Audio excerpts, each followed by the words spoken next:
We all fear trying new things, even when we want to. We try a little, face obstacles, and then retreat to what we already know or just procrastinate. This is the biggest enemy of progress. Taking action is terrifying, but not taking action is even worse. Every time we try to create and learn something new, there is resistance. And because of the Matthew effect, the longer you stay in your comfort zone, the harder it is to break out of it. In the past 3 months, I've created an illustration every 2 weeks, experimenting with different styles and forms.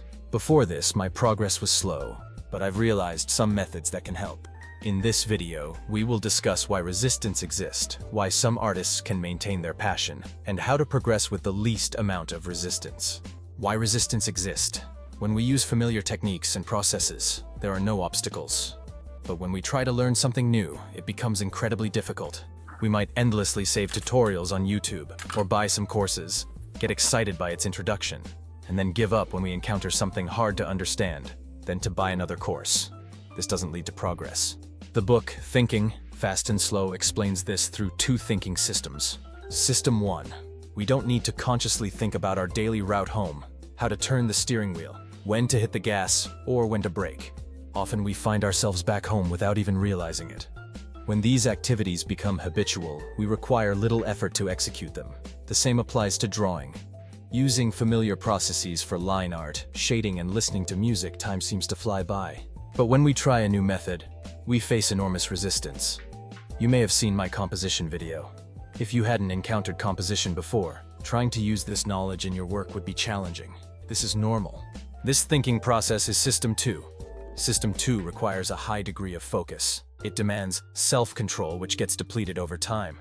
Psychologist Roy Baumeister's experiments show that this process is unpleasant and exhausting. Thinking fast and slow refers to this as cognitive load. When only System 1 is active, we're in our comfort zone. The comfort zone has a certain addictive quality. The longer you stay in it, the harder it is to break free. The tough part is, we have to admit that stepping out of our comfort zone is hard. The good news is that it gets easier the more we push through. Once we gain momentum, everything becomes easier. Use System 2 to learn until it becomes a System 1 process. Then use System 2 to learn something new again. Consistently push ourselves because we want to get better. So we need to make a firm decision. When we first start learning, we don't need much determination because there aren't many obstacles, and we don't have high expectations of ourselves. But as we gain some skills and experiences, and want to move beyond the beginner's trap to create work that looks decent, we need to spend several times more effort on a single piece. We must refine the lines, rethink the elements and details, and figure out how to explain them. We should address the issues we previously ignored. As long as the direction is correct, repeating this process with a few pieces will lead to significant improvement.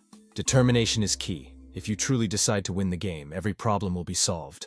If you want to become a professional artist, and your friends or family say it's too risky, but you only have a try-it-out mentality, you're likely to give up when you face resistance. Some people see themselves as victims, thinking they suffer so much but don't get the results. Sacrificing something to do what you want is basic, nothing special. Everybody does that. Nobody respects someone who decides to do something but quits after some resistance. Respect yourself and take action. Sometimes this resistance stems from childhood trauma. Perhaps someone made you feel unworthy of good things as you grew up. Every time you try to become a better person, your past self pulls you back. But in your journey, there must have been people who supported you, thinking you're doing well. Yet you don't believe the good words. You only remember the hurtful ones. This is normal. Childhood has a massive impact on us. Give yourself another chance. You deserve better. What if there are no results?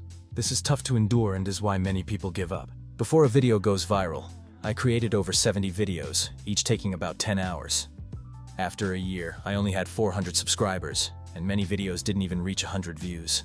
I wanted to quit countless times, but there's a mindset that helped me hold on. Treat yourself as an investment. When stocks start to trend downward, some people panic and sell, while others hold long term. The stock might recover, or it might not. No one can know for sure. I decided to become an artist, but can I at least make a living? Or will I never succeed? How should we think about this situation? The answer is that these concerns are irrelevant. They're just noise. We need our own strategy and code of conduct. The investors who earn in the market long-term don't time the market. Long-term investing has a principle. As long as you keep doing the right things logically, time and accumulation will inevitably lead to good results. In the stock market, doing the right thing means having an investment portfolio with a built-in system of survival of the fittest. For example, SPY, the S&P 500, invests in the best companies in the US market. Despite short-term fluctuations, it's bound to make money long-term. This isn't an investment channel. Let's get back to art. What's the logical choice in art? Effective practice. For example, I wanted to learn anatomy, so I copied a lot of references. But I couldn't apply it to my work. This is ineffective. At this point, I need enough knowledge to understand why I'm not progressing. Because when copying, I was just tracing lines without understanding muscle structure. What if I understand the muscle structure but still can't draw well? The usual problem is perspective. When the angle changes, I can't draw it. Then it's a perspective issue. First, I need to learn how to simplify the structure, then rotate it. Solving practical problems is the correct approach. In the short term, it might look like you're drawing worse, but in the long term, you'll improve. Because it's the logically correct thing to do. I share my studies and illustration breakdowns on Patreon. I'm not a professional artist yet, but I'm on this path and documenting the process of solving problems and experimenting. It'll be helpful to you. Now back to the theme of the video. How to reduce resistance as much as possible. The more you fight against it, the stronger the resistance gets, which can make drawing feel unenjoyable. That's a sign that the approach is wrong. The truth is, it's very simple. Return to your original intention and rediscover curiosity. There was a time when I completely lost my passion for drawing, until I watched a video of two artists who truly love art discussing their works.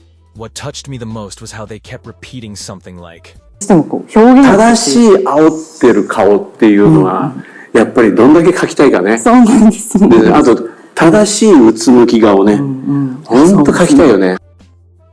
It's that simple. It's all the noise that makes us forget why we started drawing in the first place. That curious heart is still there. Keep drawing. We've understood why there's resistance, made the decision to push forward, and rekindled our curiosity. Now it's time to take action. Action requires focus. Many people mistakenly think they need to try hard to focus. But in life, there are many things where the harder you try, the harder they become. Focus is one of them. In this case, we need a different approach. If we reduce distractions, we naturally become more focused. If we reduce the barriers to taking action, we become more motivated to act. When I'm writing scripts, I often find myself opening YouTube and mindlessly scrolling. That's a distraction. Once I realize this, I stop doing it. Sometimes, I catch myself opening YouTube out of habit, but as soon as I notice, I close it. Of course, the biggest distraction is the phone, so when I start working, I put my phone on airplane mode and leave it in another room. Next, let's talk about reducing the barriers to action. Imagine two scenarios. In the first scenario, you turn on your computer, wait for it to load, open Clip Studio Paint, wait for it to load, and then start drawing. In the second scenario, you turn on your iPad, open Procreate, and start drawing immediately. It's not that you have to use an iPad, but it's about making it as easy and quick as possible to start doing the work. I'm used to drawing on a tablet, so it's not a barrier for me anymore. But when I travel, I bring my iPad. In situations where there's a lot of waiting, I can pull out my iPad and do some practice. I often end up drawing more than I do at home. The essential step is to identify and optimize the behaviors that delay your start. By establishing a routine, your productivity will increase significantly. Minimizing the obstacles between thought and action is key. Hope this is helpful. Thank you for watching.